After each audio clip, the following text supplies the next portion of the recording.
Hi, I'm Justin Tim. I'm a family lawyer here at Conditsis Lawyers, and I'm joined today by Tudor Rose and Mark Hinder from Interrelate. Thank you, guys. Hi, Justin. Tudor, would you mind perhaps introducing to the viewers yourself and your credentials? Yeah. So I'm a family dispute resolution practitioner, which is a mouthful for mediator. I've been doing it for 13 years. I'm also a child consultant and a family group facilitator. Okay. And Mark, you've got the similar qualifications, do you not? Yes, I'm also a family dispute resolution practitioner, but I'm also a nationally accredited mediator. Okay, thank you very much for that kind introduction. We've been discussing in recent weeks the prevalence of this COVID-19 virus and the effect that it's had on Australian families. And you guys may or may not have heard that there's been an increase of urgent applications made to the family courts that essentially are dealing with COVID-19 applications. And in fact, there's been 2 national lists now set up to deal with these applications.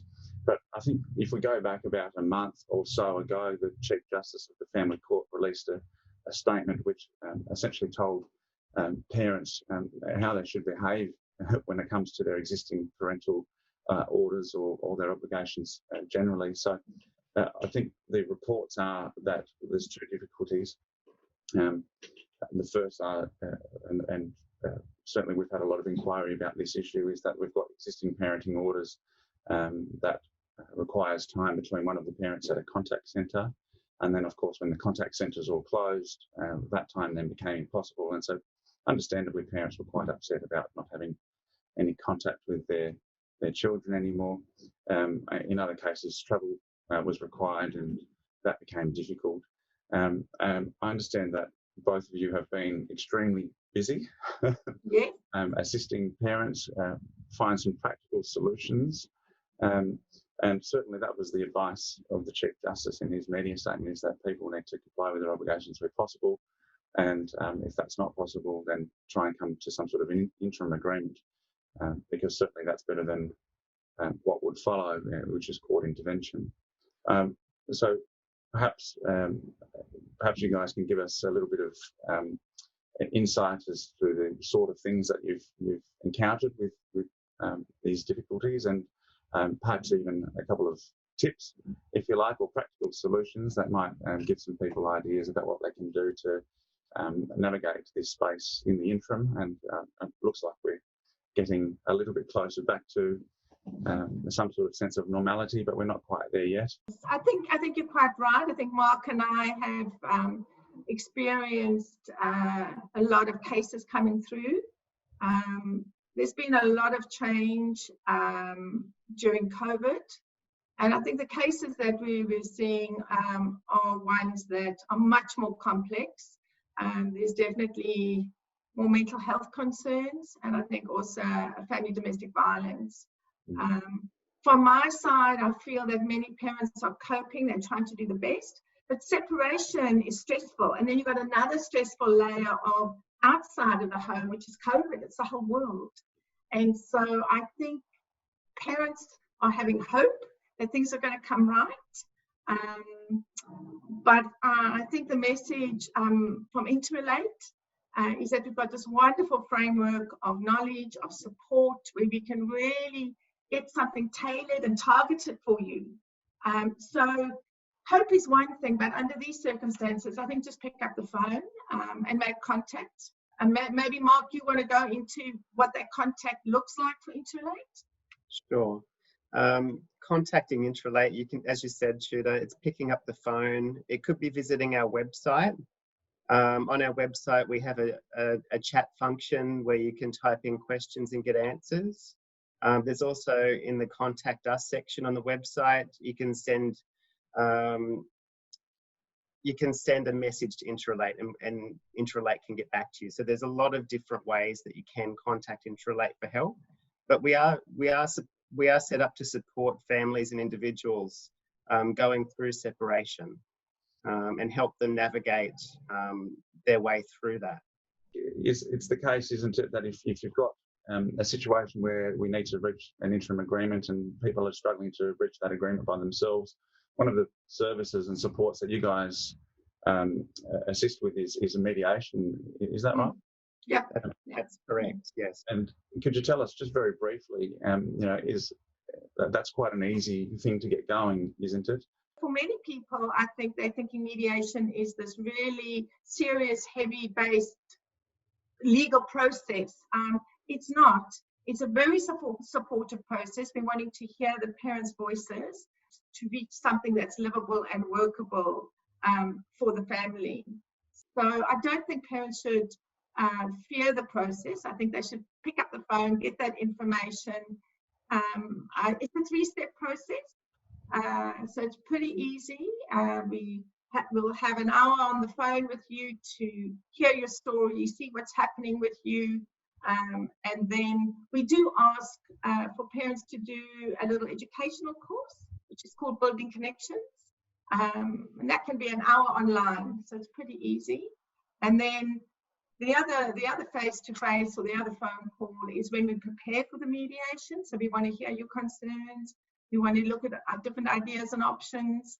And then there's the mediation itself, which we work under the main best interest of the child. And you'll know, Justin, there's a long list at court. But for Mark and I, we work under the primary consideration. And that is that a child has a right to have a meaningful relationship with mum and dad, with parents. That could be mum and mum, that could be dad and dad, any parents that come through. But also those parents have responsibilities to support that relationship with the parents as long as it's safe. So safety is our number one concern, and that is always the lens that we look through. We don't want to do any harm. We just want to see if we can get something that's workable and livable. The main thing to remember, though, for parents throughout a mediation session or throughout the process of mediation is that we're here to support you. We're here to support the family. We are neutral parties, so we're not going to take sides. And the process is always, it's a voluntary process. So we invite you both to come through to be able to have opportunity for change. And the decisions that you come up with as a parent are ones that you will live with your children. And so for somebody, or for the people watching who haven't been through a mediation before, they might not know that there's a whole range of different ways that we can participate in a mediation. Interrelate's well positioned to facilitate in all kinds of types of mediations, aren't they? So I might throw the floor back to you guys if you don't mind. But perhaps you can touch on, shuttle mediations, or particularly given COVID, the prevalence of telephone and video mediations, and maybe even a lawyer-assisted mediation if someone feels they want some extra or additional support in their corner, as it were. Again, it goes back to getting a very tailored, supportive sort of walking with the client around what their need is. And so we will look at that, and if it is going to be something, we have a shuttle, so that's in separate rooms, or could be just over the phone, separate over the phone. So the parents then don't see each other, which gives them a very safe feeling. It's also that lens of support is how do they arrive, that it's safe, how do they leave, that it's safe, that they don't meet each other. So again, it's working with each family, with each case. So we have the shuttles. We also have child inclusive practice, where we have a child consultant to speak to the children if they're over the age of 5, which is also wonderful. There's also another way where there is a child consultant that comes into the mediation, which gives an educational lens, not necessarily seeing the child. So yeah, are there any other ways, Mark? That I'm sure there are that I haven't quite thought of. Yeah, I think coming back to what you said, Justin, mediation can happen in many different ways these days, especially during COVID. So traditionally it was face-to-face, and eventually we'll get back there again. But at the moment, we are doing mediation by phone. We're doing it by Zoom. So there's different mediums that people can use to access the service.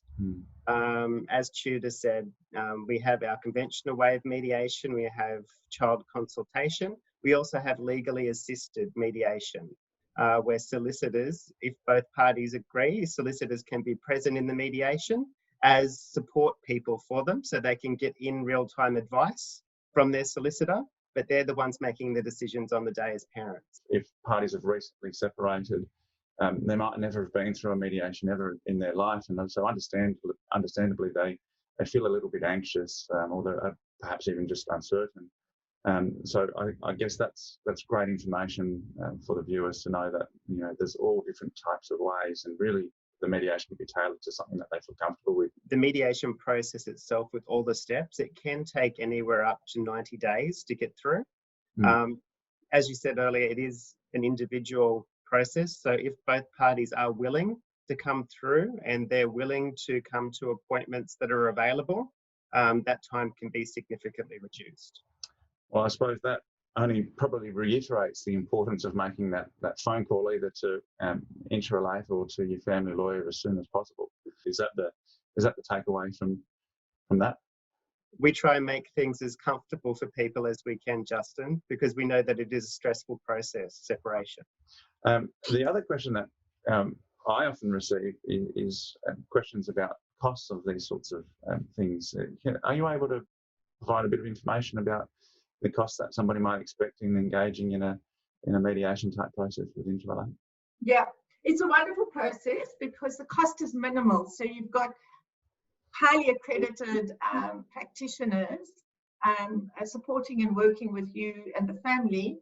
And because the costs are set down through the Attorney General's Department, a mediation normally goes for 3 hours. So this is when, you know, even in the COVID period, it might even go a little bit longer, but it normally goes for 3 hours. The first hour is free for clients. The second hour is charged at $30, and the third hour is at $30. So if you earn under $50,000, it's for free. If it's over $50,000, no matter how much you earn, you're only going to pay $60. Oh, that's fantastic. So anything after, if it goes, yeah, it's fantastic. Anything, if it goes for 4 hours, then or 5 hours, which we probably wouldn't do, but if it did, then you would need to go into subsequent fees that Interrelate would say, well, this is the fee for those hours, and Interrelate's fee is also $30. So it's a wonderful process. So you only pay for the mediation. All the other is free. So if somebody goes through this process, they've reached an agreement about how they can, you know, facilitate a different arrangement until we go back to a normal process. And having gone through this, I suppose the next question is how to formalise that. So if there are interim parenting orders and the proceedings are still on foot between parties, then that agreement can be formalised quite quickly in the form of an order by consent and then filed with the court, and those orders wouldn't be made until we go back to perhaps the contact centre reopens or travel is possible or whatever the case may be. If there are final orders, there's other options if we wanted to formalise this agreement, that can be done by a parenting plan, which can come in over the top of some final orders, even if it's only for a defined period of time. So I suppose that's probably where it's important for people to get some legal advice, or even if they don't engage in a mediation, that is a lawyer-assisted mediation, even if they've reached agreement without having to go through a mediation, considering how to formalise it so that parties don't end up back at square one and then the conflict starts all over again. I think that's really, really important. All right, well, thank you very much for joining us. Unless you guys have got any further comments, we'll provide all of the contact details for Interrelate. We're very grateful and indebted to you for your time today. Thank you, Justin. Thanks, Justin.